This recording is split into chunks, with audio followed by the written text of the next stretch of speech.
Hello and welcome to Console Shock, episode 33, retro and modern video gaming chat with me, Trev. And me, Stu. What's up? Why'd you do that?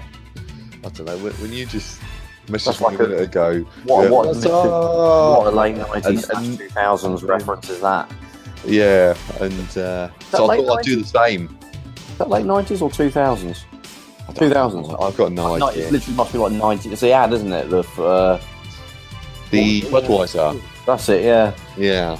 That must literally be like 1999 or something, or like 2000. Bloody hell. Great, that'll really resonate with our audience, I think, which is always nice that we can have that connection with them. So, well, it's been a while, actually, isn't it, since our last one? Yeah, We've been busy. I think we always say, life's taken over, but life has just taken over. But what that means is I think we've both got a lot of gaming purchases and things that we want to talk about. We have, yeah. So we've got a little bit to cover that we can catch up with. So obviously we normally the last few we've been quite good with guests, but we're just going to have you have the pleasure of just our voices on their own this time around. We do like to do one that's just us, don't we? So we can just have a regular kind of bantery kind of chat. But what we want to talk about today is 4K. Now, not just the number 4000, as in the technical, resolution term of 4K, because it's kind of a bit of a buzzword at the moment, isn't it?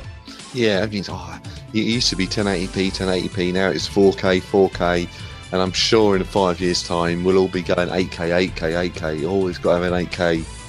We're doing it now, mate, to be honest, if you're a PC gamer. That's like the minimum. They're all on 8K now, PC. 120 FPS, 8K minimum.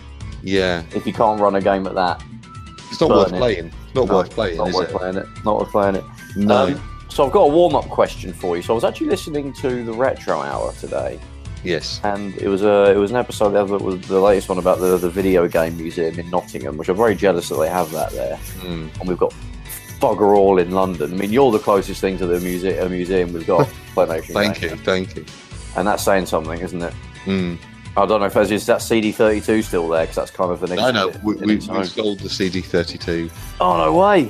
Yeah. Full price? Bung it down a few times? I think it went via eBay. Well. I think we sold it on eBay. I think it was priced pretty well, so I think I'll stick around. All right. So it was just a unit, wasn't it, in the box and all that kind of? Yeah, unit, box, polystyrene. It had the works, had everything. Original controllers? I believe so. Mine, I haven't played it for a while. It's been packed away. I get cravings for it. It's the best way to play Amiga games on my telly. Did you see, talking about the guys from the Retro Hour? Yeah. Nothing to do with 4K, but they found, or Ravi found, or saw the Amiga CD 1200. Yeah. Which is basically the CD drive. You plug it into the Amiga 1200, and it turns it into CD32. That was interesting, wasn't it? Because the 500 got one that was available. You could buy it, called the 590? 570. 570. Oh, 570, sorry. I'm really sorry. Sorry, God. Oh, God. I have my Commodore license revoked now or something. That's right.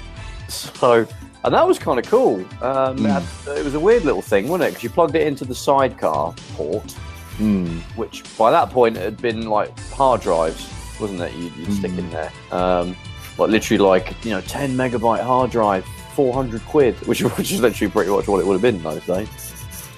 And a lot of the games couldn't install on a hard drive in those days, so it was kind of. They didn't have the hard drive program.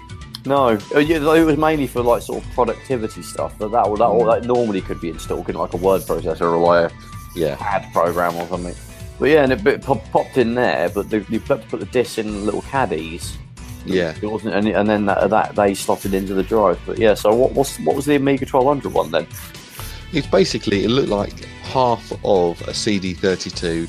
Yeah, it was in the Commodore Amiga 1200 white, and that's awesome. Yeah, so I guess you just plugged it into the side, or you had a lead and it was sort of separate. But I think that would have been a lot, because though the Amiga 500 did have a CD drive, I always felt that because a lot of people had, when they had an Amiga 1200, they did have a hard drive and things like that, so you could actually put sort of disc CDs in there with lots of games or lots of software.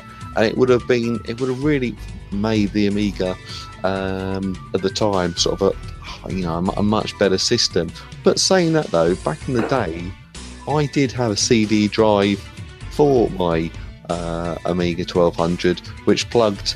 I had a sort of a wire coming out of the IDE port inside it. So yeah, that was like the late 90s, wasn't it? Just third-party people started making them. Yeah. Yeah, and I think I could press a certain button combination and it would turn into a CD32. So it did sort of have that functionality, and it didn't necessarily have to be the Amiga CD 1200 drive to get that feature. I think there was the one thing though, I think the actual Commodore prototype one that Ravi was showing off, that actually had that Kiko chip in it, which could let the CD32 do a few extra tricks, basically things that made first-person shooters a bit better, like Gloom and Alien Breed 3D. They would run a bit smoother on the CD32 because it could do some, funky sort of like calculations and stuff, which are good for that kind of thing, which isn't in a stock Amiga 1200. So I think that drive had that, but there are a lot of games that never used it. So yeah, you're right. You could get these ones that came out much later in the late 90s that could play most of the games that didn't. I'm sure there's a list of games that actually use that Kiko chip, but it's a very small amount of the. But it's one of those things where the CD32, went down the same route of the Mega CD. You had loads of games which was just the 1200 version of a game, but with a CD soundtrack. That was the thing, wasn't it? I mean, the one that I tried that was quite funny. I managed to pick up a CD32, and the great thing about it is you just burn games now. It didn't have any kind of. It was still the early days of CD technology, so there wasn't any copy protection. Same with the Mega Drive and the PC Engine CD and all that stuff. But yeah, one that I played, so I always looked at it before I actually played it. I thought, how could that work? Just joypad. That's Frontier Elite 2. Oh yeah, that needs a keyboard normally to play, and I used to play it with a keyboard and just a joystick for the flight controls. But you can completely play it on a joypad on the CD32 version. Wow. It's much like Elite Dangerous now on the PS4 and Xbox and the PC. You just have to sometimes press two buttons at once to activate a function. But you can play it. You can play it with a. The only thing that's a bit awkward is when you've got menus that wouldn't use the mouse. Right. You kind of have to just you don't use the mouse, you use the joypad to move the mouse pointer around. Ugh, I hate that. So that's a bit clunky. Yeah. Yeah, that's not a good feature. Flying around and firing your weapons and jumping into hyperspace and all that stuff and landing and taking off. You could do all of that with the joypad. So that just didn't do a bad job of it. It's not as good as like Elite Dangerous now, where you can just the whole game you can play with a keyboard and with a joypad, and it's absolutely fine. But then this is a different era, of course. More people sort of. That wasn't the primary input thing for the Amiga. No. So they didn't make the game just for a joypad. Plus, the standard Amiga controller was a joystick with one button. So yeah, but yeah, no, that was interesting. I mean, there's only I don't know if is that like a dozen or so of those 1200 drives are made or something. That's what they said. Yeah, so they managed to find one of them. And God, you know, all those years ago, I'd love to have one of those things. But they did it the other way, didn't they? There was accessories you could plonk into the CD32 that turned it into a 1200. Yeah, there was some sort of, I think it was the SX32. Yeah, I was going to say, I was going to call it the SX1, but yeah, SX32 sounds a little bit better. They're both the same, yeah. The 32 was an upgraded version of the SX1, I think. Yeah, they're both expanded. And then you could put you could put a keyboard. You could, you know, obviously unplug a mouse in, have a put a hard drive in it, all bits and pieces like that, which turned it into basically an Amiga 1200. Yeah, you can actually just without an SX1, you can bung a keyboard and a mouse in. So you need like a little adapter to do it, but you can do it. And you can also have a floppy drive. Yeah. So with that, I think you're literally just a stock 1200 with a CD drive built into it, which is kind of cool. But you know, the main point of that is to play games that that already came on floppy disk. But these days, you've got those compilation discs now that amateurs, sort of homebrew people have put together. That have like hundreds of actual Amiga floppy games that they've adapted to run off a CD. Right. Okay. Some of them are a bit clunky, but you could download like an image of like 600 games, Amiga games. The problem is with those type of things, like how can you sort of save your game and things like that? Or you can't really, I don't think. Yeah, you can't. No, that was just But then there's a better collection team that make CD32 collections, and they've actually they just do a finite set of games. Yeah. And what they do is they adapt the game to be more accurate to how it would need to run on a CD32. Like you could save, and you can the buttons are mapped correctly. They've actually modified the code of the original disc game. I think if you just search for it online, like CD32 collection, I think it is. And they release like bundles of games that you can burn to a disc. Like there's a Bitmap Brothers collection, there's a Kickoff collection, Sensible Soccer collection, Turrican collection, all that kind of stuff. And you just burn them, but they've actually adapted them to work with the joypad. I think I was playing like a Desert Strike one the other day because the Amiga got the best version of Desert Strike, actually, weirdly enough. Oh, did it really? Yeah, it got a really good version of Desert Strike. All the sounds effects were changed. It's obviously it takes. If it's off a floppy, you've got to load and all that stuff. But yeah, well, they still supported the Amiga even well into the 90s. EA, it wasn't until like this 94, 95 they dropped it completely. But yeah, I mean, it got the first FIFA came out on the Amiga. It's terrible on the Amiga, but by the way, I've tried it. But it came out. Desert Strike, Road Rash, they came out on the Amiga. But yeah, you could get these collections and they work a lot better than just the sort of big 600 game compilation thingy. So yeah, check those out if you got one. But awesome console, I think. Really great way to play Amiga games. Might be the best way in my opinion, because it's far better to use if you just want it stuck under a telly than an actual Amiga, which presumably you'd have to sort of have on your lap and with a mouse. Yeah, you'd need the keys, wouldn't you? So yeah, I think we should rename this episode the CD32. What was your question about? Should have done it before you would have sold it quicker if we did this episode earlier. Yeah. Question to warm us up with. So talking about on the retro hour, I was going to say I was talking about the video game museum in Nottingham. Yes. And they made a joke about they do so much stuff with Jeff Minter, they should just call it the Jeff Minter Museum. Well, I was thinking if you're going to make a video game museum that's just dedicated to one aspect of video games, what would you have it about? So what would you have it about, Stu? Oh God, that really sprung away. I don't know. Do you want me to say what I would do? Well, no, I think I've got an answer here. All right, and I think it'll have to be. It sounds a little bit cheesy. It will be a good museum, but it'll have to be British systems, British coders, British, Yeah, that's good. and going along that theme. So it'll have to be sort of the BBC, the Spectrum, the Amstrad. Though the Commodore Amiga wouldn't say that's British, it certainly was adopted by Europeans a lot more than Americans. So I'd class a lot of the programmers and like people like Team 17 and Yeah, anything Commodore related, obviously it was far more popular here than in many parts of the world, and a lot of the big programmers, obviously Rockstar's the one, everyone says, really got their break on like the Commodore platforms, and Rare, of course. Rare, and people like Rockstar or DMA Design that turned into Rockstar, and just go in and go, well, actually, guys, look, this is British. We made some of the best games in the world. Bitmap Brothers, I mean the list goes on. Yeah, and I think that's what it would be like. You'd have each system set up. You'd have like a ZX, probably a +2, so you got don't have to worry about the cable management there. You can just bung it on the screen. Have like a 64, probably a couple of Amigas. Would you do an ST?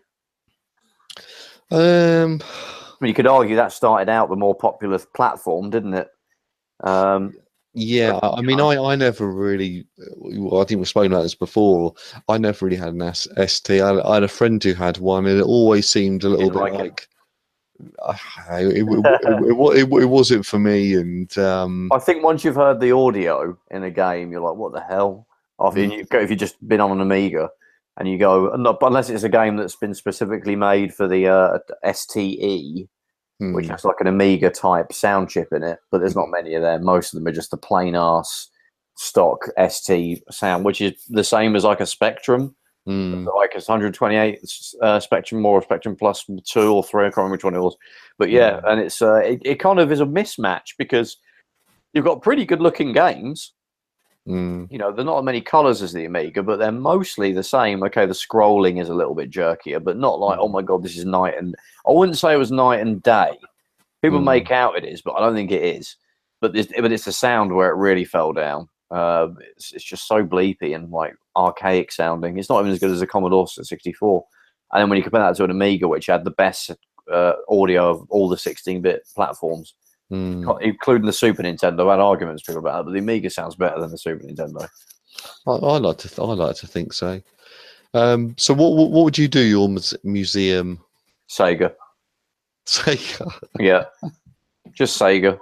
Just Sega. I guess actually, no. You know what I'll do? It'll be some kind of a recreation of Sega World at the Trocadero. Yeah. I think that'll be fun. We all miss that, don't we? It was like a mecca for people. It didn't do very well at any point in the time it was open, I don't think, but they did a bloody good job with it. I mean, was it 3 or 4 levels? You had a ginormous elevator that you got into called like the Rocket or something, I think it was called. You got a ginormous elevator because it took you up to the Sega World bit, because it wasn't just Sega World, it was other things in this Trocadero place as well. People don't know this is in London, literally in the West End, so really, really good location. And what Sega World was, it was basically a Sega, kind of an amusement park mixed with an arcade. Did you ever go to it, Stu? I remember going to it when I was maybe 16, and in my opinion, I never really liked arcades when I was a kid. I did like them, of course. You hang around them now, though, don't you? Smoking a cigarette. It was always. I never saw the point, because I get £3 pocket money every Friday or every Saturday, and then you go to these arcades, and you see these massive games, and you put £1 in, and then you wouldn't really know quite what you're doing, and then 10 seconds later you're dead, and you lost your £1. Yeah. So, but no, I'm not falling for that trick again. They had other stuff though. They had like a big area that had just a bunch of Sega Saturns, and there were things that were free. There were some arcade machines were free, some of the older ones. But yeah, there was like, at this time we're talking late 90s. They would have like a huge like Virtua Fighter 3 on a big rear projection screen, which it's probably only about the same as your average telly these days, like 50-inch or something. But in those days, your whole face was getting blasted with a huge screen. And you'd have like Virtua Cop, a bunch of them, and like like a 4-player Daytona and all that stuff. And it was just cool. And I would recreate that. I think that would be wicked. Obviously, I'll put more stuff in it and make it. I guess you'd probably try and make it. Actually, I think they started off making it so you paid to get in, and all the arcade machines are free for the first like couple of years or something. But then they realised they were losing loads of money doing that, so they switched it so it was free to get in, but you had to pay for all the games, apart from a few that were free. So yeah, it's and then it just.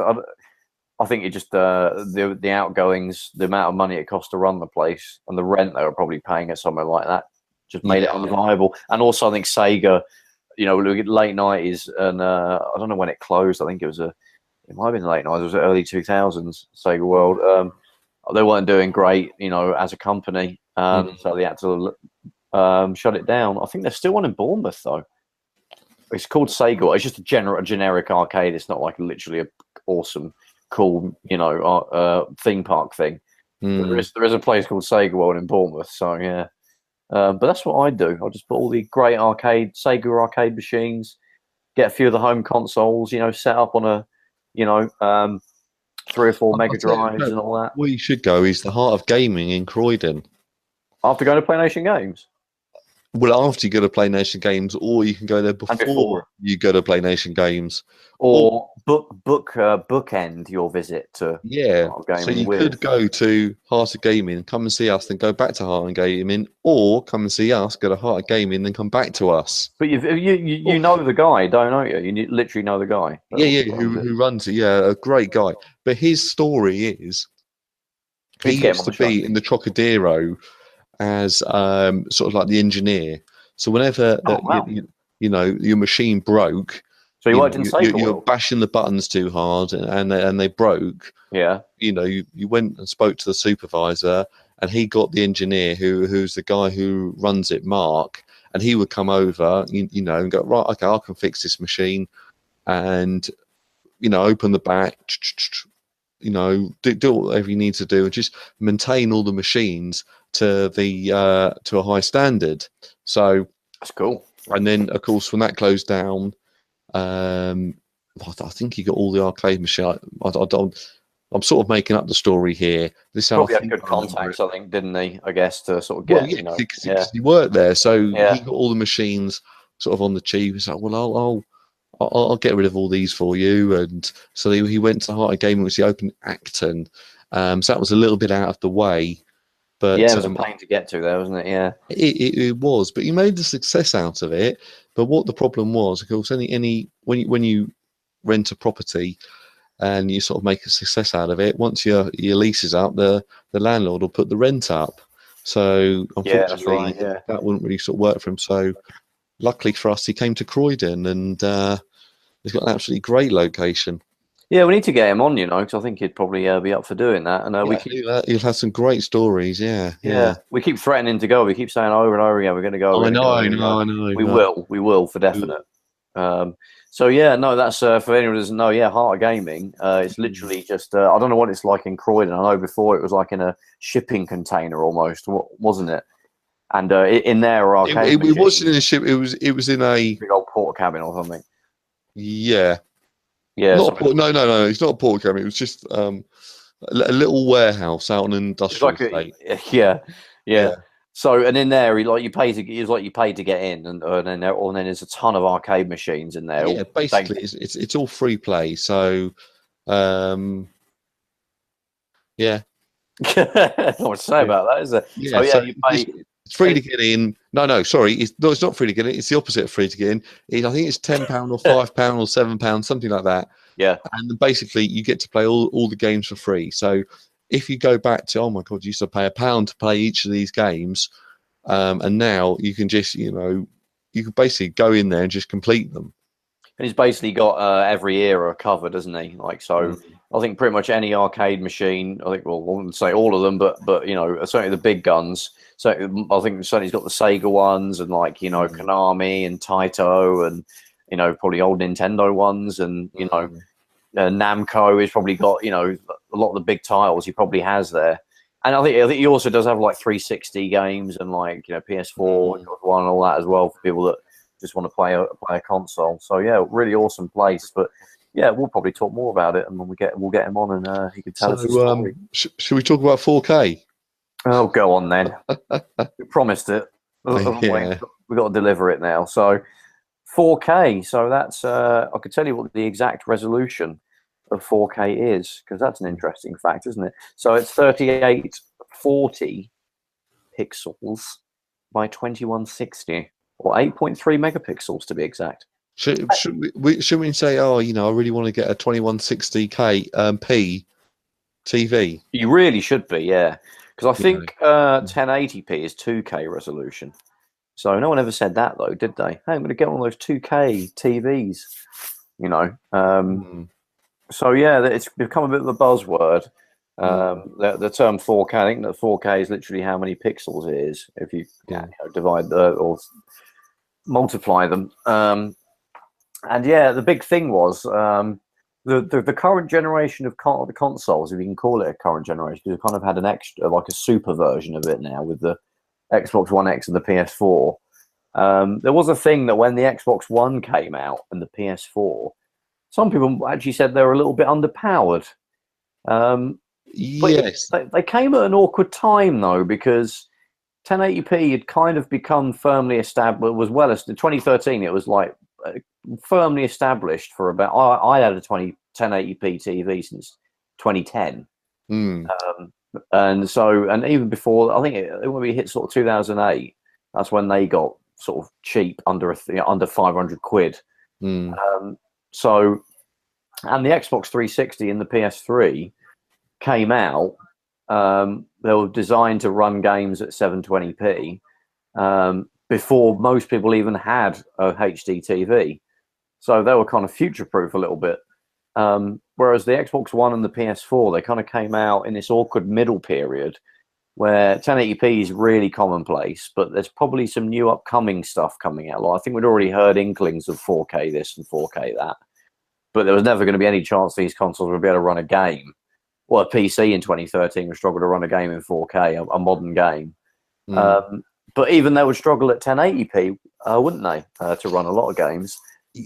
Yeah, I did feel a little bit sort of underwhelmed when the PS4 and the Xbox One, especially actually with the Xbox One, because they came out and before that time, to be honest with you, I wasn't really that sort of clued in, or I wasn't focused on, what's the resolution of these games I'm playing on the 360.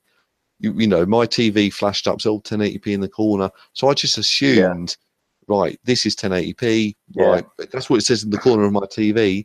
That's right. When I go from AV1 to HDMI 1, so it's 1080.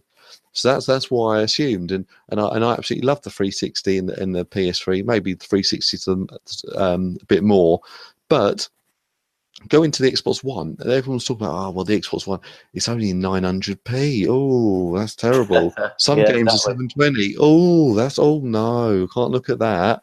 Then there are people saying, the PS4 that can do 1080p on more games, but some of them are still 900. It's got dynamic resolution. It changes when you look at the sky and there's nothing going on. It's 1080p, but when you look at the floor and there's lots of stuff going on, it goes down to 720, and all this stuff. I was, oh my god! Right. So this machine I've just paid 350 quid for, it's not really doing it, and they were talking about frame rate issues, and somehow I became more in tune with all of these problems, really. So yeah, I mean, I remember when when they launched, when Call of Duty Ghosts came out, pretty much, I think it was a launch game for the new consoles, wasn't it? So I think this the 8th generation, isn't it? Is what we're talking about. So I remember the 360 game came out I guess a month before, and that ran at 720p. I think slightly less than 720p, and the Xbox One version ran at 720p. So you were getting practically no upgrade from a 10-year-old. Well, then it would have been like 7-year-old console. You were getting an upgrade because though the resolution wasn't really changing that much, obviously you had a lot more textures on there. You may have had a bigger frame rate. I can't quote, but you obviously you had better. I don't know, anti-aliasing. Is that the right word? I don't know.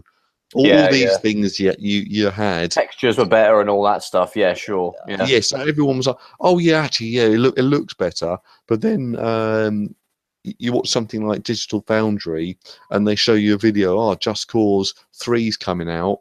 Our friend John, of course, doing these great videos. Exactly. Hopefully, we'll have him back on the show soon. Yeah. And you watch that and they go, oh God, if you play the Xbox One version, oh my God, it runs at 720p. And at some moments, it drops down to 18 or 19 frames per second. And you're thinking, oh my God, that sounds unplayable. So, and it'll be a little bit better on the PS4. But then I was thinking, well, actually, why can't I have a machine that just plays everything well? And you think 1080p, probably 60 frames a second would have been the goal when they were building these consoles, because 100%. Yeah, they would have been starting development of them, make your late 2000s, and they would say, look, it's 2008 now. Pretty much everybody's got, at least a 720p TV. We've got that covered already with the current consoles. Yeah. So we probably want to make sure these new ones we're making will hit that 1080p at good frame rate. So that's what we should aim for. But it seems we didn't really get that in the end. The PS4 was a bit better at it. I think most of the games, probably not now, but in the first couple of years, and probably the first 3 years of it, I think they were pretty much mostly 1080p, unless it was a ridiculously, stressing game engine, then it would drop down a bit. But the Xbox One would drop down more. It was always just that little bit better.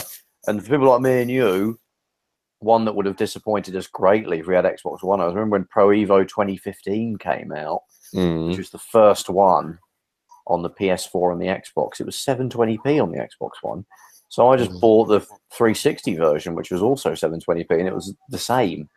Yeah, I was sure like there was maybe a couple more animations in the Xbox One version, and there was some of the textures were a little bit better, but apart from that, I mean, the engines they both ran on the Fox engine, so you're not getting that much of a different game. The gap is different now, and it's wider, yeah, it was kind of. It was just disappointing. Obviously, you got the extra features, like you got your, the features that you got with the 8th gen consoles, like the recording games and all that stuff, and taking screenshots and all those cool little social features. But yeah, for the most part, it was disappointing, and it seemed like there was. I didn't hear people crying out saying, "I really want a new console because this one's annoying me." Because I think it's just people like us that are into the nitty gritty of the tech specs of the people that watch the Digital Foundry videos. I don't think you're right. Obviously, you have your shop, where people coming in returning them because no, they weren't returning them or anything like that, and you still got an amazing experience from these games, but it's just something you sort of have in the back of your mind. Is like, well, why didn't they just make it so, like what you just said there, like, as long as a game, the target should be what, let's build hardware so pretty much people can make a game that'll hit 1080p and 60 FPS. Well, okay, well, if it only does 40, right, well, okay, well, that's still more than what the eye can see, but let's aim for 6. Let's put the bloody the power in there so people can make these games, and I think it's, to be honest with you, it's not really done PlayStation any harm at all, because the PlayStation 4 is selling bucket loads of machines, and people still, the majority of them still buy the Slim or the original one, as I call it. So it hasn't really affected them. But the Xbox, it's made a huge effect on sort of their sales, and where the Xbox 360, in my opinion, was leaps and bounds ahead of the PlayStation 3. Now the Xbox One, okay, yeah, it's got great online, but the PlayStation 4 has just caught up and overtook it with the level of games, the exclusives, the this, the that, and to actually make a great experience. Yeah, I mean, it's interesting, isn't it? Because you can bang on about specs, but It depends because not in each console generation, and including handheld generations, the most powerful platform isn't always the one that won. In fact, most of the time, it was the weakest system was the one that won, which is quite strange. I mean, it might be because they were able to price those a bit cheaper. But yeah, I mean, when it comes to handhelds, is the classic one. The Game Boy destroyed the Lynx and the Game Gear. Well, they kind of toddled on with the Game Boy a little bit, but sales-wise, they were absolutely annihilated. And that was the weakest one of the three. When you get 8-bit consoles, you've got the NES versus the Master System. Obviously, in Europe and the UK, the Master System was the biggest seller, but worldwide, the NES. And then you have the 16-bit era, although that was really, really close. So it's hard to say which one. I think the Mega Drive did. It's probably Americans screaming at the podcast right now, but I think the Mega Drive did win that. Bet just by a couple of million or something. There's no accurate sales figures on the Mega Drive. There is on the Super Nintendo. And then you've got the next one. It was the PlayStation was the won that generation. You could argue in some aspects the Saturn was more powerful or weaker. Depending. I think, to be honest with you, the Saturn was a weaker machine. I think it was overall than the PlayStation. But then you could argue that actually the N64 was more powerful than the PlayStation. It was definitely more powerful. Trouble is that it was 250 bloody quid, and on the day it was 250 quid, and then it had the games were on cartridges, and that was old technology. Everyone wanted CDs. You can put 650 discs on one CD. Wow! Sony are experts at price drops at the perfect time. Like when the Nintendo 64 came out in the UK, this is March 1997. They bumped the PS1 down from 199 to 129. And the N64 was 250 quid. So you could buy, if you had 250 quid in your wallet and you were going to Woolworths, there's a reference for you. And you could get a PlayStation 1, which had hundreds of games at that point. Well, maybe a couple hundred in 97. A couple of controllers and about a ton of games, and they had the platinum games at that point as well. So 20 quid games. Whereas for one £60 N64 game, something was 70, I think, as well. You could get 3 PlayStation games and good ones like Tekken, Ridge Racer, Soul Blade, or Soul Edge, whatever country you're in. It was just no comparison, and so that's why they won, and they massively outsold everything. First console to hit 100 million units, which is a huge milestone. And then the next one, the PS2. Although if you count the Dreamcast, it wasn't technically the weakest. Though some people argue that the Dreamcast was about the same as a PS2. That was the weakest, I would say. Xbox was better technically. The GameCube was better technically, and that destroyed. I mean, a lot of people say, "Oh, the GameCube did well, and the Xbox did well." Yeah, but they kind of toddled on again. They kind of toddled like the Atari Lynx and the Game Gear did. They were destroyed sales-wise. I mean, 150 million units and of PS2s were sold. No, I don't think a console will ever hit that ever again. And people say, "Oh, the PS4 might," but the trouble is, it's too divided now. You won't get one console that's so popular it will destroy the others. The Xbox is popular. It's too popular to be destroyed. They really screw it up, which they nearly did, but they didn't. And then the next generation, the Wii, won, and that was by far the weakest. Although, obviously, it died a big death, really, though, didn't it? When you got to about 2010, I think no one, apart from your hardcore Nintendo fans, were really playing it, were they? No, exactly. I was never a fan of the Wii. Yeah, no, I want to be, but I have no desire to play one. I really don't. The only times I played games on, my girlfriend had a Wii. I never had one. I just played GameCube games on it. I'd never played because it was cheaper to get the component cables for a Wii.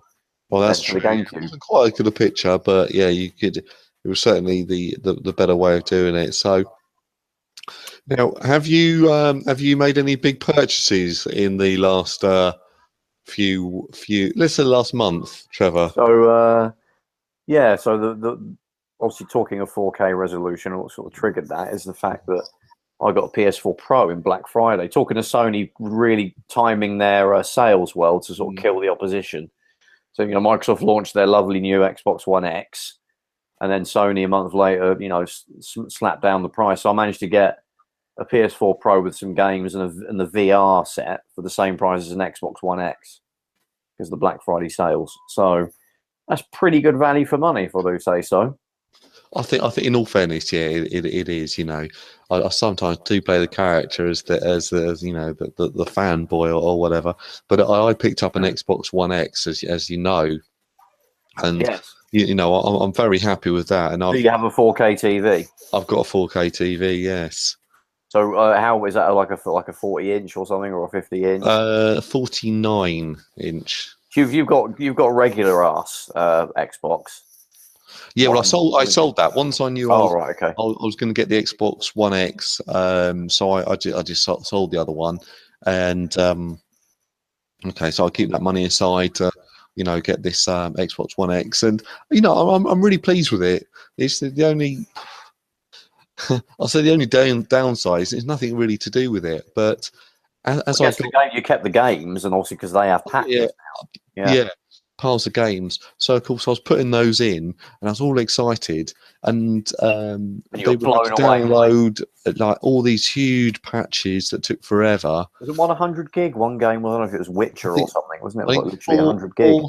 It's something around 90. It's 30 gig off the disc, and then you're downloading 60 gig. It's such a ball ache. I mean, that was like 10 games 5 years ago. 60 gig, Well, that's it. Do you remember the Xbox 360 came out on with a 20 gig hard drive? You couldn't even put a fifth of that game on there, could you? No, and and it's like you had some games that were quite big on the Xbox 360 that had to be put across several discs. Like we talked about before, like Wolfenstein: The New Order. It's on 4 DVDs. Oh, is it? Yeah, there's like you have to install them all, and then you have to. So if you haven't got a hard drive. If you buggered. I imagine everyone's going to go out and buy a 360 without a hard drive, but I don't think you can these days. Can you not get on without? Oh, there's still a 4 gig one, wasn't there? But yeah. So yeah, big patches. Yeah, but the thing that it wasn't really Xbox's fault, but I started playing Mario Odyssey on the Switch, and it's not Xbox's fault.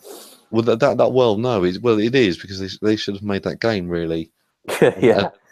And they would have been doing a lot better. And so playing Mario Odyssey on the Switch, I'm absolutely loving it. And so what's that like on it? That's like just 1080p, isn't it, when it's docked in a? Yeah, I think it's when it's docked. But when I went away on holiday, talk about sort of bad timing. I went away on holiday to Malaysia. That's where my girlfriend's from. So I go there once a year, and so the Xbox game, and I think I had about sort of 3 evenings, and it's like install a game took ages, and that's just on a Switch. No. This was the Xbox one. So I didn't really have much of a chance to play on it. So I grabbed my Switch, went on a holiday, and of course we got the long flight. Then we got a drive. Then we've got we got a bit of downtime.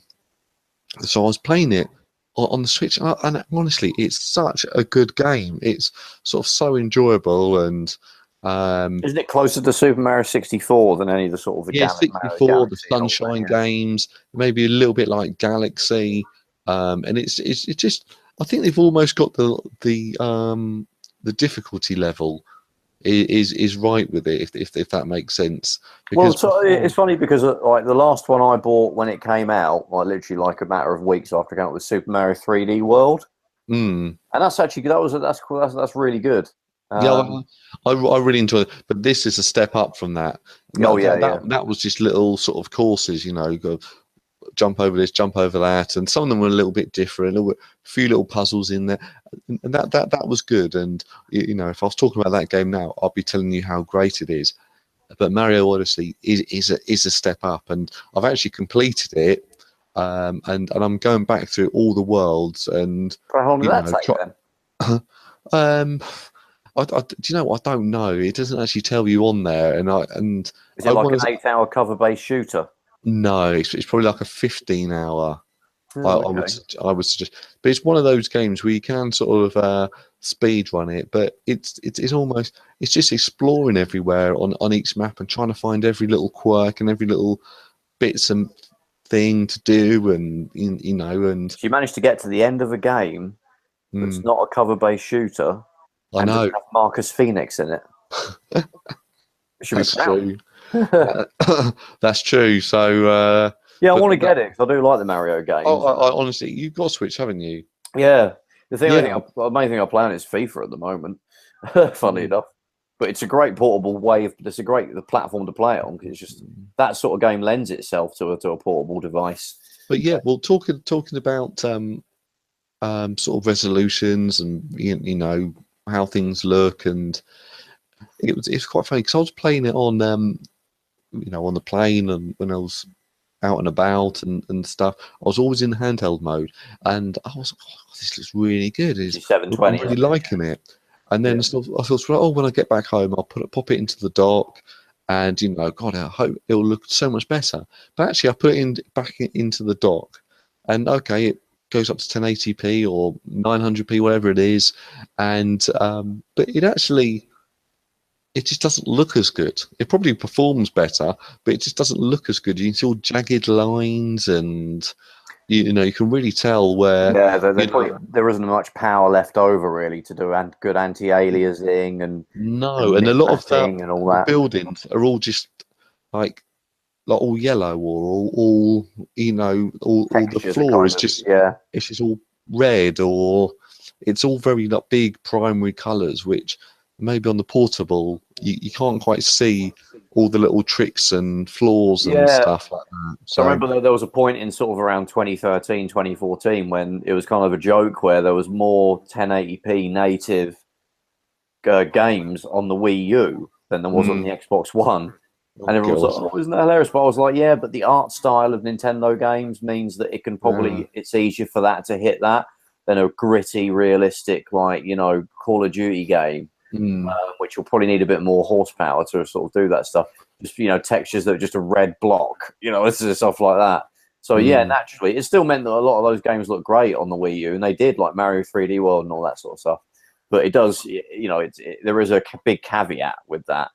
And actually, when there was games, the few third-party games that it got, you know, like your Batman Arkham Origins or whatever, and like, you know, they would run worse than the 360 and the PS3, even though it was actually a newer system, and I think it had like more RAM and all that stuff. But yeah, it's a bit of we've talked about it in the past, but it's a bit of a funny machine, sort of power wise, and yeah, I don't think the programmers really got a hang of it. It probably could pump out better graphics of you know than a 360 and a PS3 if people really got a hold of it, but. I don't think they really had the chance to do it, and they were kind of just shoveling their game on the Wii U with the gamepad feature without optimizing it fully. But I don't think that wasn't really the problem with it, was it? I mean, people would have been happy with that if it was continually. They haven't even dropped the price on that as well. Wii U, it's still like 250 quid for the few places that have new ones. I doubt anyone is selling that anymore. Yeah, well, obviously, I can imagine you're probably doing them for obviously clearly a lot less than that. But did you still sell them? Did people still come in and get them? Oh yeah, because you know you got some cracking games on there, and including going to be the new Dream. We got a white one for £80 or something like that. But the point is, with the Wii U, you've got so many good games on there. You've got 10 or 15 great games. You've got Smash Brothers. Pokken Tournament, of course, that's come out on the Switch. Mario Kart has come out on the Switch. Mario 3D World, you know, the list goes on. Really, there's some actually great games, and you can pick them up all, you know, pretty cheap at the moment. So that's what you think. If you're a collector, there's already some games that are rare. People are always going after some weird Spanish pop star TV show game adaptation on like the Wii U, and people are waiting for hundreds of pounds. I know, but so if I'm advising someone to go and buy the Wii U, it's not to play. It's don't buy it so you can play this Spanish game that was only came out in Spain and sold 7.5 copies. You know, it's not for that. 7.8. copies actually, but yeah. Yeah, but anyway, since I got back from a holiday, I have started playing the Xbox One a little bit more, and I'm really enjoying sort of Forza. And I bought Call of Duty World War II, and that's Buying tons of like loot crates in a ammo crate or in a Battlefront 2. No, Spent 100 quid on that or something. No, I haven't bought. I don't. Yeah, I'm not really into the. I do want to buy it, but I just want to play the single player on it because it's got like a sort of half decent. No, but it's only 4 hours, isn't it? 4 hours, as Angry Joe would say. But yeah, yeah, that's what I'm going to wait till, because that is probably going to drop to like mega cheap price really quick, isn't it? Oh, 100%. After Christmas, everyone starts trading all in. Yeah. Yeah, get it for a lot cheaper. And Battlefront 1 is like only a couple of years old, and that's already like sort of £4, but like already. So I probably won't have to wait that long. But yeah, I'm waiting for it to get cheap because you're paying 40 quid just to play the 4-hour campaign is a little bit silly. So I'm going to wait for it to drop down. But I think that'll happen very quickly due to the controversy surrounding it. But yeah, obviously I've got the PS4. I had a PS4 originally. I actually bought it. I bought one the day it came out. And it stopped working a couple of years ago, about a year ago, actually. So I ended up selling it to someone that buys broken PS4s. But yeah, I've always had it in the back of my mind to get another one. Did you not ever speak to Sony or try and get it? No, it was the warranty had already gone. Oh. You only get it like a year, so yeah. Yeah, it wouldn't turn on. Well, it turns on, but I just got a yellow light on it, much like the PS3 one, weirdly enough. Yeah, but yeah, I thought sod it, and I thought I'd always get another one. But to be honest, most games I was playing on my PC, and if there was a console game, I just got it on the Xbox One. Because my girlfriend got a Slim, so I ended up sort of stealing that and playing games on that. And they're so much nicer because they can stand them upright and they can fit in my little unit and all that stuff. So I ended up just sticking to that for a bit. And yeah, then also Black Friday came up, got a PS4 Pro. And then I started I was sort of in passing, I would check out, the PS4 Pro, sort of Digital Foundry, let's count the pixels videos, without really thinking that I would have a personal stake in that. But yeah, when I got the PS4, I sort of went back and watched some of them. And yeah, there's obviously the PS4 sort of pioneered almost like checkerboard rendering.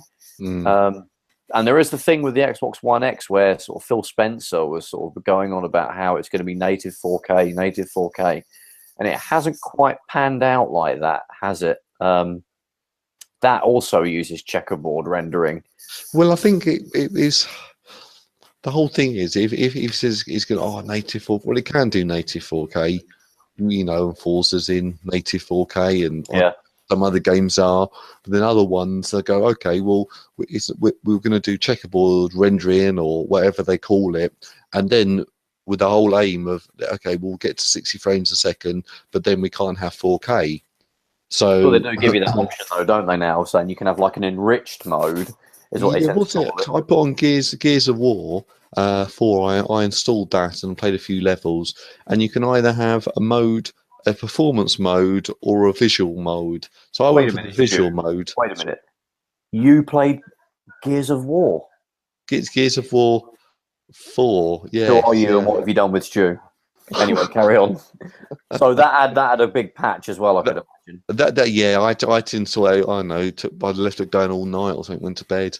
Now, while I was playing native 4K. Was that native 4K then, or was that a checkerboard? Yes, that was native 4K, I believe. Yeah, I believe, and all the other option. I can find out for you. A massive performance boost, so it will run at 60 frames a second. It'll be really smooth, but of course it'll be at 1080p. So there are things like that. So yeah, Digital Foundry, funnily enough, they say Gears of War 4 campaign is at 60 frames a second if you choose performance mode. And in terms of visuals, and then there's a visuals mode that pushes the graphics, and it uses ultra quality textures and runs the game at 4K resolution. So yeah, but it's 30 frames a second. It's funny actually because I got a big urge to play the first Gears of War, and I've got a copy of it on the PC and the 360. So I was like, I also thought I've got to put it on the PC because then I can because the PC version you can run that certainly on a modern PC now you can run it. You can run that. Actually, you could run it at 4K and at 60 frames a second, which is something you could never do with the original Xbox 360 version, which is actually quite poor performance in certain areas. It can become very jerky. There's a lot going on the screen. There's one bit near the beginning when you're using what's the robot thing that has that can solder that can open doors, can sort of melt the doors, and there's a bit where you're trying to protect him from opening a door, unsealing a door, and loads of these little critters come out to attack you, and the frame rate just absolutely tanks on the Xbox 360 when you're playing it. But on the PC, have you not bought the there's the remake of Gears of War 1? There's no point because if I could just run the original version. And it runs terribly, apparently, the new one on the PC. Does it? Okay. Yeah, so even if it ran well, I'd be like, I can just get the original for like £5, and I can less than that. I think we do it for about £1 in the shop. Yeah, it's actually quite hard to get the PC version. Oh, PC one. Oh, yeah. I had to sort of track it down a little bit. It's still cheap, but it's not it's not as common as the Xbox 360 version. They only brought out that one. They didn't make 2 and 3 for the PC. They just made the first one. But yeah, you could just you can dial that up to 4K. You can. I mean, the textures are still the same textures, so they're kind of just stretched out over larger, polygons because of the all the geometry sort of bigger for 4K. But it still looks great, and then it runs at 60 frames a second, like rock solid, because it's not a demanding game these days. And it works for just you just plug in an Xbox 360 pad and basically it's the same experience. And it uses games for Windows Live as well, which is actually kind of crap, but it actually connects to Xbox Live, so you can get all the achievements and everything like you could on the 360 version. So yeah, that's a good example. I think Halo 2 came out on the PC as well. That's the same thing. And Forza 7, actually, like my first experience with 4K was on my PC. Because that can run some games at 4K. Forza 7 or 6 was actually the first one that I tried. And I've got a 4K telly. And yeah, it looks really, really good. It's like racing games are the sort of games where resolution really makes a big difference, I think. But at the same time, you have to make sure you keep that 60 frames a second, because quite twitchy games, like a racing game, I think you kind of need, 60 frames a second. And yeah, it runs really well on the. But then, like you say, you've got it on the Xbox One X. So obviously, you would have played the previous Forzas, 5 and on the Xbox One, and in the early ones, even than that. So were you like, wow, this is a big difference? Oh God! Well, I played Forza 6 and I really enjoyed that. Yeah, so did I. But I played that on my original Xbox One. Now going onto the Forza 7, it's it sounds awful. I'm looking at it; it looks really good. But it's one of those things. It's all the improvements. I'd almost have to see Forza 6 next to it to go and sort of pause it halfway through, go around a corner or something to have a close look to see the difference. But to me, both feel really good, and Forza 7, looks amazing. I mean, all the Forzas look stunning still now. I mean, I dug out like Forza 4 the other day just to give it a little go again, which is obviously an Xbox 360 game, but it's 720p. But it's 60 frames a second. But when watching the replay, a replay of a race on that, it still looks awesome. Even on a 4K TV, which my Xbox 360 is plugged into, so it's been scaled up to sort of fill the screen. What's that, a factor of 4 or something? Probably more than that, actually, isn't it? By factor of God knows how many, and it still looks great. Obviously, there's a lot more jaggies, and the textures aren't quite as detailed and stuff like that. But just to look at it without being too super critical, it still looks brilliant. But I think if you put that next to a 4K game, you would definitely see a difference there. Not so much, with like 1080p game, racing game. But in terms of like, I think the Gran Turismo, I've got Gran Turismo 7 or Sport, whatever it's called, and that's 1800p on the PS4, and that scales up to 4K. And there's a great John's done a great video on comparing them, the Xbox One X Forza to Gran Turismo Sport, and yeah, it's difficult to really see a big difference.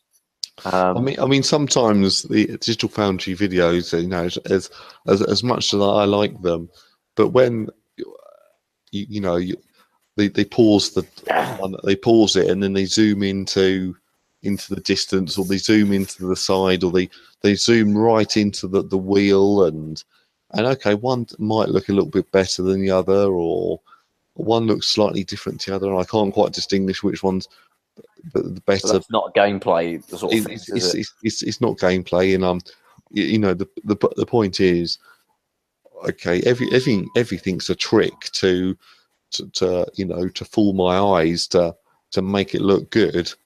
And I think the difference was like Gran Turismo 4 has less Gran Turismo Sport has less content, so they were able to spend more time, weren't they, on the car details? Yeah, there's less courses, there's less cars, whereas Forza, they just cram everything into it, so they still look awesome. But yeah, I mean, some of the wheels looked like the you know, the hubcaps looked a bit more blocky, and you know, there was a bit of, you know, the geometry was a bit blockier in the cars themselves, but they have a lot less time to work on a car than probably the Gran Turismo guys do. So it's not so much that it's that, really, isn't it? That's kind of the factor there. So what do you are you impressed with the the PS4 Pro and the uplift in graphics? Yes and no. It's not like, the difference isn't as big as, let's say, I don't know, when I first saw a Dreamcast, which looked so much better than a PlayStation 1. I didn't have to have them side by side. But then that was because the geometry was such a big jump from the geometry that a PS1 could do, and the resolution had doubled to 480p from like 240 on the PS1. So that was, to the naked eye, it was just easy. And like, I don't know, like something like a PSP. When I first saw like Wipeout, which was like Wipeout Pure, was it the one that came at the launch of the PSP? I never to see a screen that high resolution on such a small unit. It kind of just made my eyes hurt almost. It looked that good. And also going before that, even like jumping from like the Mega Drive to a PlayStation, that was a big leap as well. But that was more because the game mechanics were now more advanced, because the games are about, you know, 3D environments and walking into the screen and not along a 2D plane. So there was 5 or 6 different elements that sort of blew your mind. Whereas now the difference is just basically the textures are a bit nicer. But the core games are the same. The only game that I think I've got that's native 4K on the PS4 Pro is Pro Evo 2018. Oh, is it? Yeah, that's native 4K. Yeah. Saying that though, I put on, I popped in Pro Evo 2017. I waited for, I don't know, 40 minutes for that to install or whatever it had to do, and I genuinely, it was all a bit stuttery. What was it you put in? You put in Pro Evo 2017, or last year's one, not this one, last year's one. So I popped that in. And I thought, well, you know, I really didn't play it enough last year to think, oh, I'm going to buy the new one. No, I didn't really play this one enough. So I popped that in, and playing the game, it was all freezing and stopping, start. No, that's weird. There was little things, and I was thinking, oh God, is it not optimized for it? Or I don't think they would have released a patch for last year's, would they? Because the Xbox One X wasn't out. No, so I did have a little problem where I had a Ethernet cable going into it, and I don't think I had the best connection on the Ethernet cable for some reason. Yeah, maybe. So on Forza, it kept on chucking me out because it kept on losing connection. So that could have caused some of that, but I wouldn't mind. I've now connected up wirelessly, so I might give that a go again and update you on that one, Trev. Yeah, I mean it's sports games as well, and they're not as demanding because you're just rendering a finite area of a stadium and a pitch. Well, even but even not even that. When you're playing the game, you just maybe going to get a few rows of the stand. And the rest of it is just a green pitch and a players and they could just have the low quality versions of all of that because you're so far above it. And it's the same for most other sports games. So it's easier for them to hit 4K native. Although often with sports games, and that's the case with Pro Evo, is when there's a cutscene and you get the high resolution, the high quality models are shown, it cuts the frame rate to 30. Okay. Yeah, because it can't. Obviously, the detail is really high on like when you're doing close-ups on stuff, and then you're showing the stadium as well, aren't you? On a replay, so they chop the frame rate. But I can't run that in 4K on my PC. Not with ultra details on Pro Evo. I can't run it at 4K. I have to run it on 1080p to get it to stay at 60 frames a second. Oh, really? Okay. With all the quality up to ultra, I get about between 50 and 60, and it kind of jumps up and down between them, which is very jarring. Funny for a football game because the physics are tied to 60 frames a second. So if it drops below that to any degree, the game itself slows down. It doesn't just skip frames. The game will actually slows down because of the animations and the physics are all locked to the 60 frames a second.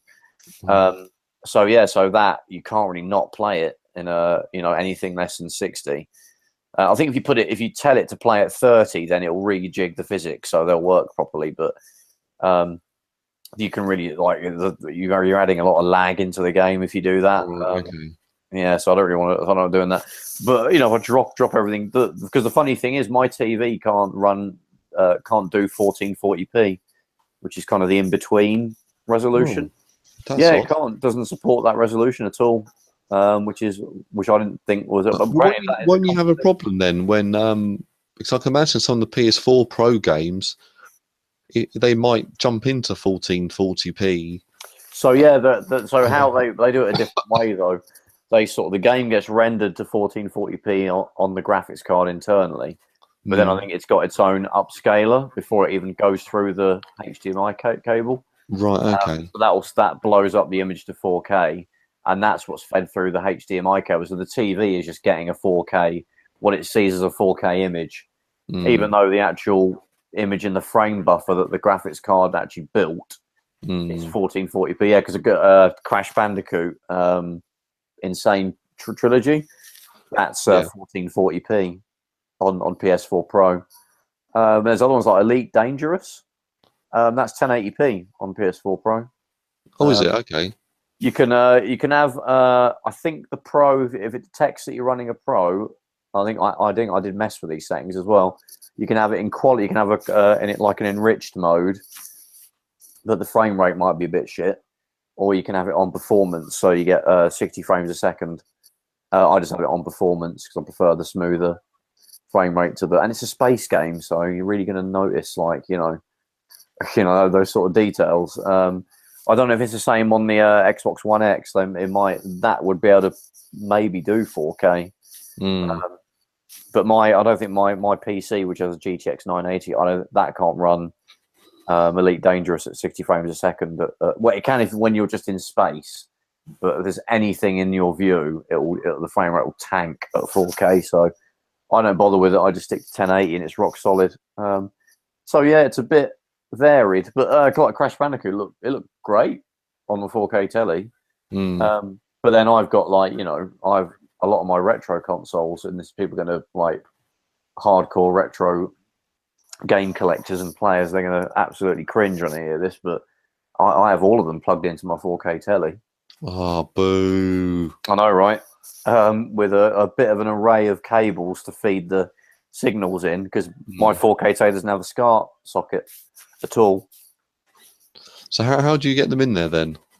So I've got a Bandridge SCART box, which has got 5 jacks in it, and then that also goes into a HDMI SCART to HDMI converter, which is pretty good, and then that then goes into the HDMI port. So I've got like a NES, a Super Nintendo, Mega Drive, PC Engine. But haven't you got a because some people sort of talk about saying you need a FrameMeister or those OSSC yeah, things. that's right. Yeah, there's like a dude that makes like or there's sort of a couple of guys. They make like really amazing sort of huge long multi-SCART sockets, but they cost a fair bit. And the FrameMeister is like hundreds of pounds. I'm sure it is amazing. But for what I get on there, it's pretty good. And like I was playing TurboGrafx, I was playing PC Engine the other day. I was playing a game called Riot Zone, and that's just with composite. I've got the composite cables plugging into the bandrich, and then into the HD TV, and it looks good. Looks really, really good. Not mega super sharp because you get a bit of noise with a composite connection. But my PC Engine I can't do RGB. It needs to be modded. But yeah, that's not something I've been able to get around to doing. But yeah, it looks great. No issues really. Same with the NES. That's composite only because it's just a regular NES. I haven't modded it. Well, it's an NT. It's an American one. I've got a Super Famicom, which is my Super Nintendo that I use for Super Nintendo games, obviously. That is RGB though, going into the bandrich and then through the HDMI. That looks really damn good, almost like an emulator, running an emulator on a PC. Really sharp, like pixels. When I play an emulator on a PC, I don't use any of the filters. I always like it to be just razor sharp. I hate all those awful filters that they put on them. And yeah, Mega Drive as well. That's actually it's a Genesis CDX. That's RGB as well, and that looks great. So yeah, all of this stuff running through a 4K telly still looks damn good. You just need a bit of because they don't have SCART sockets now. It does have a component input. So I've got an original Xbox, and I managed to get the component cables for that, which unfortunately are a bit expensive, but I got them. Because I've got a modded Xbox that's got tons of emulators on it and stuff, so that covers me for Amiga and all that stuff that I can't fit in my unit. Yeah, that looks great as well. But then the original Xbox, you could run things at 720p, so that actually could do 720p. So yeah, that looks great as well. And I mean, you just have your modern consoles then in your 4K telly. Yeah, that's right, basically. But you don't play any retro stuff on it at all. No, I wouldn't. To be honest, I don't even think I was going to look before this video was on. Before we saw this video, before we did this podcast, I don't even think it's got a HDMI, a SCART, an AV in, or it probably has, but you have to buy some sort of special adapter from Sony to do it. So personally, I always like to have the consoles going into the TV that they were initially designed for. Yeah. So, like an Xbox 360 and above, they should all be in HD flat, screen TVs. That's what they should be played on. Yeah, it's weird. I could totally agree with that argument. But I kind of feel like when you're playing them on a TV that's got none of the issues that an original, an analog TV would have, you're kind of wiping away the layer of Vaseline that was put between you and what the graphics system in the console actually made, and what the designers made for that to produce, and then it going through the analog cable, getting all the noise added to it. So what I see when I run it through a really clean signal on a digital TV, I get to appreciate the pixel art on a much higher level than I ever was able to before. There is truth in that, because you can certainly see all the pixels, and people go on about scan lines. I love scan lines. Yeah. And I'm a bit like that. I like seeing it on the original TV, and I just think that's how it plays better. Yeah. There is the issue with lag as well. Yeah, you can't play gun games. I've not had that problem because my TV has a game mode. Yeah, you still can't play gun games though, where you're shooting the screen. Yeah, that's right. Yeah, that's one thing I do miss. You won't be able to play those, and you got to think that these game designers, when they're making these games 15, 20 years ago, they were going, okay, right, the person's going to have an RF lead. Johnny Big Bollocks might have an RGB lead. Okay, so let's work, and then it's going to go into people. Back in the day, they didn't put the consoles into the 24-inch TV or 22-inch TV. It was in the living room. They quite often had it in the spare room or the kid's bedroom, something like that. Little 14-inch Philips. Yeah, so it was really designed to go on a 14 to sort of 20-inch screen. These games, in my opinion. So I'm always, that's how they should play, because that's how. They're designed to be viewed. And I remember back in the day, I went to a friend's house, and a load of us went there. And he goes, I've got this 80-inch TV. It's massive. I was, oh god, okay. I wonder how good the games are going to look on that. And I went around there. It was one of those big screens, rear projection, massive thing. Yeah, awesome. With had huge, great big speakers at the bottom. Retro games look good on those, actually. They bloody don't. It depends on what kind, but yeah. Yeah, and he plugged in his N64, and oh my god, it was just awful. Well, that's the N64. That is. It looked so washed out, and I still remember. And it might have been good for films and sound and things, and that was the only way to get a great big screen.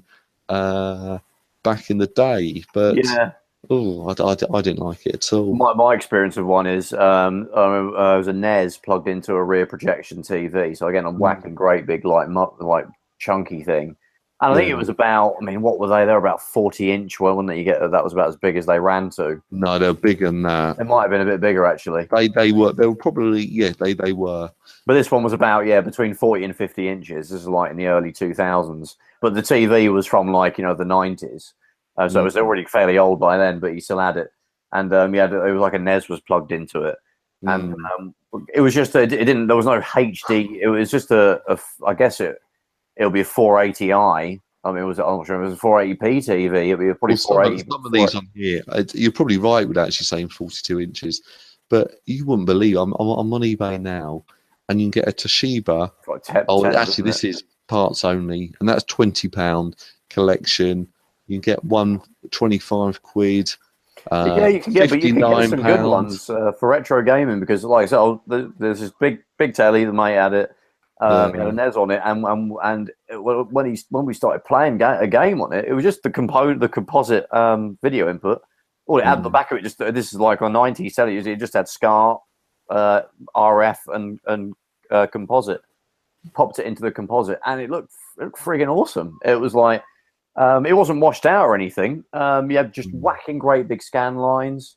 The image looked fairly clear and nice, and it just looked like a 14-inch CRT that you had in your bedroom, just blown up. So yeah, it's actually almost the dream of if you're really into your analog, just keeping it nice and analog signals and all that. You probably find a good rear projection. They're obviously horrible to get them delivered, but that's probably the way to do it, is to get an old school. Because there were some HD TVs as well that were CRTs, and some people said, "Oh yeah, get one of them for old gaming because they look a lot better than a flat there is a bit of truth in that. Yeah. But yeah, the rear projection telly. If you're willing to take up 90% of your living room with these bloody things. They don't look crisp enough for me. Something about one I sort of did. I don't know if there's something special about this one, but the I don't know, the brightness is there's something quite not right about it. It is a bit dull. Yeah, I'll give it that. Yeah, they are a bit duller when you compare. Do you know what? I think after this I might. You're gonna buy one, yeah? No, I'm not gonna buy one. Do you know? I think my girlfriend might leave me. Yeah, exactly. Massive TV, babe. Look how clever I am. Yeah. I'm going to play NES on it. I'm going to play NES. Yeah. So you can play NES in your own fucking. Maybe Amiga. Yeah. Oh man. Oh, I better. I'm gonna tell you one last story, and then I'm gonna shoot Just off. gonna go then. All right, yeah, I'm dying. I'm dying here. I'm so tired. But did you see on the Playnation Games we got a massive collection? Someone bought in every Final Fantasy from 1 to 15 and traded them all in. So what you mean, like Famicom, like? Yeah, so Famicom ones like 1, 2, and 3. Then you got the Super Famicom ones for 4, 5, and 6. Then the PlayStation ones. Then I think it even had the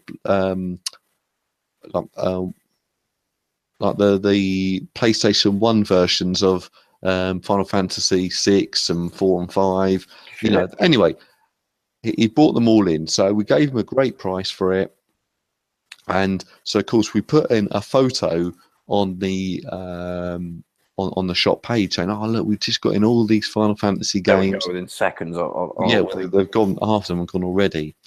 And so the guy who traded them in, he took the picture and he put it up on his Facebook page, saying something along the lines of, "Oh, me and my girlfriend had a discussion and." We thought it'd be best to sell these. We got a kid on the way, or basically, girlfriend told him to sell them. Yeah, basically. So then someone saw this, and then some big streamer off Twitch, shared it, and what a loser, And of course, so everyone else, sympathy. Everyone else who follows this big female streamer was like, "Oh, you should get rid of your wife, mate. Yeah. Why don't you kill her? Get rid of her. She's stupid. Bit excessive, but I know. And it was just like, oh, this poor guy. And he sold this because he had a baby on the way, and yeah, it's just. I mean, I think we're pretty lucky because we have girlfriends that are relatively understanding. I've never had a problem with I've got quite a decent sized collection now, and it's just going to keep getting bigger. I've got no desire to stop. It's just a hobby that I enjoy doing. It can be expensive, unfortunately, but I'm not stupid. I don't, as long as you don't break the bank and stop paying the rent just so you can buy some game or something. No, you've got to have your priority. You've got to make sure you eat. Of course, you've got to make sure your kid's clothed, and you've got to make sure that your kid gets, I don't know, his Teddy Ruxpin at Christmas. But if we were having a baby or something, sure. But if you've got a bit of spare money and that's something you enjoy, at the end of the month, is picking up some sort of rare games. Yeah, go for it. But if you change your priorities and you think, oh, actually, I want to get rid of these. Different priorities in life. Yeah, so be it. That's what you're doing. Yeah. Don't. It's excessive, isn't it, to say that? I mean, I can't relate to that because I really like my collection, and I can't imagine I'll ever want to sell it, and it will just keep getting bigger. I mean, I think I might end up opening a museum when I'm older, and if I've got that many, I can't imagine I'll get rid of it. But yeah, I mean, if he was able to sort of feel good about selling them, then go for it, mate. Well, it was. I'm glad he sold them to us, and they got to a good. It's just funny. Other collectors. It was funny the reaction of the internet. Yeah, exactly. Yeah, well, that's just typical. And I was like, oh god, this poor guy. He's just. Was it a collector that bought them? Or just I don't know who's bought them, but it was. I've still got credit at your store. I should have bloody bought them. No, calm down. Flip them. Yeah. That's the way I roll. Yeah. That'd be double the price. Right, so Trevor, where can you find us? In your house. So we're on the interwebs. Consoleshock.net. Presumably where you're listening to it now. You've obviously got it. Yes. iTunes or something. Is the last one up yet? I think so. Reassuring. So on iTunes, so Stitcher, isn't it, as well? Stitcher, iTunes, YouTube, of course. Facebook, find us on YouTube. all of these things, all on the interwebs, and check Stu's shop out, which gets Final Fantasy games in. It would seem fairly often. But all the time.